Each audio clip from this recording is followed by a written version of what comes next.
pagi semuanya. Baik. Gimana kabarnya? Baik. Ada yang tidak hadir? Ada yang tidak hadir? Jadi ada satu. Kalau itu tadi kan sudah jelaskan ada jenisnya dan juga ada apa namanya dan segala macamnya nanti. Tapi sebenarnya ada juga penjelasan tentang makanan haram. Nah, tadi sempat dijelaskan juga apa sih makanan haram itu. Makanan haram itu segala hal, kan tadi sudah dijelaskan yang halal sampai ada dalil nas yang melarangnya. Nah, ini pengertian yang haram. Pengertian yang haram itu makanan yang halal, makanan dan minuman yang haram itu segala hal yang sudah dinaskan ada di dalam Al-Quran itu tidak boleh gitu. Makanan halal dan minuman yang haram. Pertama ada haram bizatihi atau makanan yang haramnya itu karena zat aslinya atau hukum asal si makanannya itu memang sudah haram. Terus ada yang keduanya haram lighairihi, yang makanan itu artinya haram karena ada sesuatu atau faktor eksternal dari luar yang menyebabkan makanan itu menjadi haram walaupun asalnya makanan itu halal. Contohnya yang haram bizatihi. Contoh yang makanan haram bizatihi itu pertama, ya ini pasti sudah pada tahu kan, babi. Daging babi ini diharamkan seluruhnya. Entah itu babinya, keturunan babi, misalnya babinya punya keturunan dengan ayam, nah itu juga haram si anaknya, walaupun anaknya berupa ayam, tapi anaknya tetap haram. Segalanya tentang yang berhubungan dengan babi ini haram. Kenapa haram? Karena ini ada di dalam Al-Qur'annya, di dalam surah Quran surah Al-Baqarah ayat 173 yang berbunyi Bismillahirrahmanirrahim. Innama harrama 'alaikumul maitata wad dama wa lahmal khinziri wa ma uhilla bihi li ghairillah.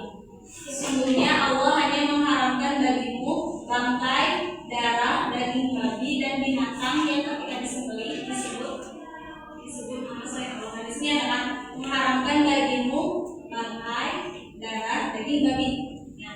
Daging babi ini ada di dalam ayat Al-Baqarah ini. Terus ada juga darah. Darah ini yang mengalir atau dibekukan haram dikonsumsi karena kotor dan najis. Ada darah nih sengaja diminum, itu haram. Baik itu darah manusia, darah hewan, itu haram.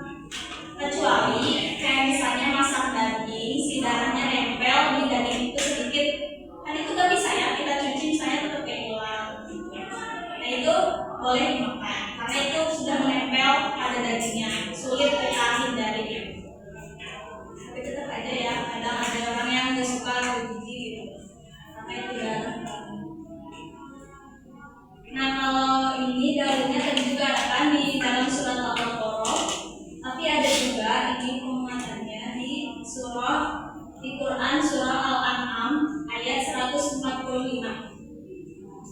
Artinya itu begini, katakanlah tiadalah aku peroleh dalam wahyu yang diwahyukan kepadaku sesuatu yang diharamkan bagi orang yang hendak memakannya, kecuali kalau makan itu bangkai atau darah yang mengalir. Pasti penjelasannya itu disertai ya daging babi, bangkai dan segala macam. Tapi di situ tersulit ada penjelasan tentang darah ini. Tidak boleh gitu. Sekali kita sekarang ada berseliweran di mana-mana gitu, minuman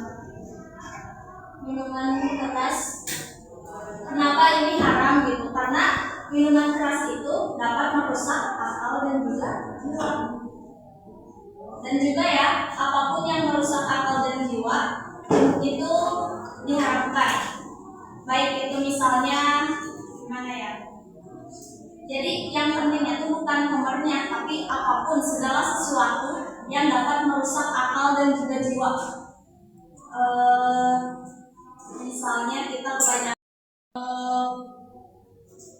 misalnya saat kita menyembelihnya itu tidak pakai bismillah, itu kan bisa menjadi haram. Ada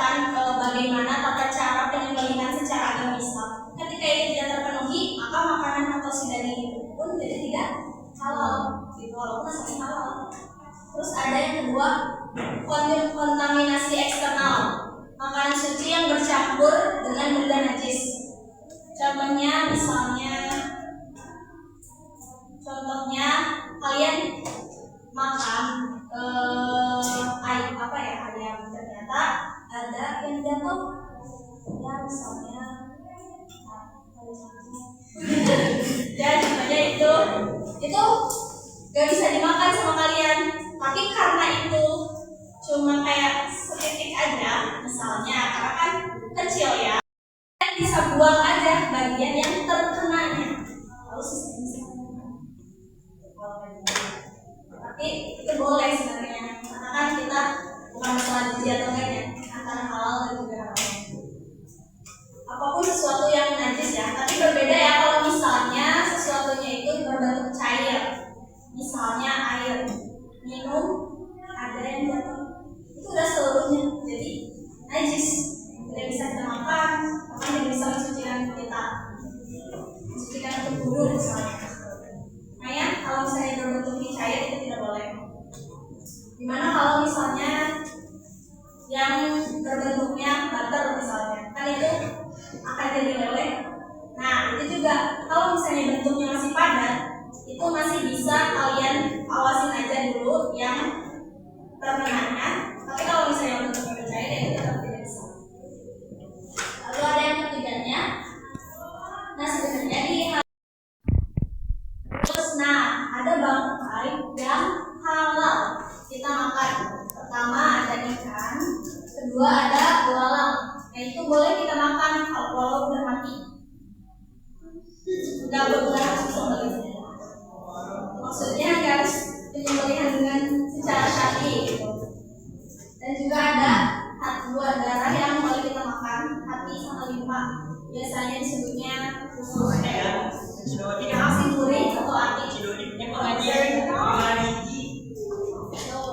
Terus ada juga, nah ini ya yang sudah saya jelaskan tentang mentega. Yang penting tidak cair, itu bisa dibuang aja kalau saya padat, yang terkena najisnya. Terus ada, karena cara kita mendapatkannya. Misalnya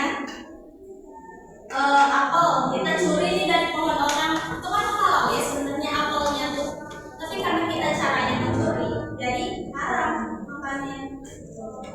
Terus makanannya didapatkan karena uangnya misalnya uang korupsi, itu juga sama. Menipu dengan cara menipu orang, itu juga sama ya, merampok hasil judi apalagi. Mas segala apapun yang cara mendapatkannya dengan hal yang perilaku haram gitu, itu juga si makanannya ikut haram. Nah terus ada efek atau dampaknya ya, kenapa sih makanannya bisa haram gitu. Lingkaran pertama ini yang umum itu dapat merusak tubuh dan jiwa kita, diri kita, itu dampaknya kepada diri kita. Kita bisa jadi tidak cerdas, terus bisa tidak semangat, menimbulkan penyakit bagi diri kita. Terus ada yang keduanya itu tubuh atau sosial, jadi bisa menumbuhkan kebencian. Jadi pertama diri kita yang umum banget itu yang mana, lalu yang tengahnya itu sosial, yang ketiganya itu terhadap spiritual kita. Yang pertama bisa merusak jiwa, terus dari segi sosial bisa merusak pertemanan kita, terus yang terakhir kita jadi lupa gitu. Kita tuh siapa? Kita tuh diciptakan oleh siapa gitu. Amal ibadah kita tidak diterima. Empat poster ya teman-teman. Pertama ini ada 4 akibat mengkonsumsi makanan haram. Terus ada jangan makan barang haram. Kelihatan? Benar. Jadi tugasnya gini. Kalian apa? Tema poster itu apa? Terus yang kedua, poster ini maksudnya atau tujuannya untuk apa? Tujuannya untuk apa? Yang ketiga,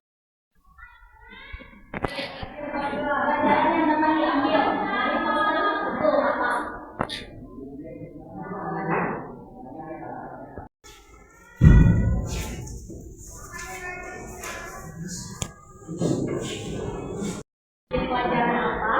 Terus yang gambar yang paling menarik dari poster ini apa?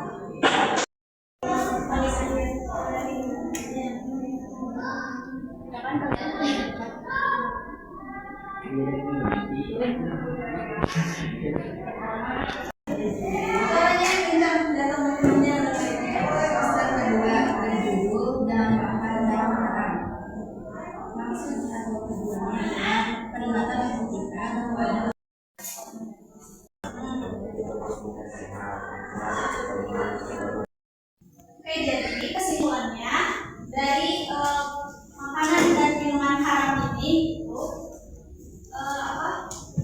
ada dua jenis ya. Ada yang haramnya itu secara zatnya, ada yang kedua haramnya itu secara eksternal atau ya secara eksternal. Jadi kalian harus memperhatikan si jenis makanannya itu apa dan cara mendapatkannya, atau misalnya cara mendapatkan dan dilihat terkena apa gitu ya dari eksternal itu, agar kita bisa mendapatkan membedakan gitu mana yang bisa kita konsumsi atau tidak. Dan nanti ada penjelasan tentang binatang halal dan haram, dan juga bahkan nanti ada bagaimana sih kita bisa melihat produk itu halal atau enggak, karena zaman sekarang itu ada yang namanya label halal. Nah, itu bisa lihat dari sini. Oke, mungkin pertemuan kali ini cukup sekian. Assalamualaikum warahmatullahi wabarakatuh. Waalaikumsalam warahmatullahi wabarakatuh.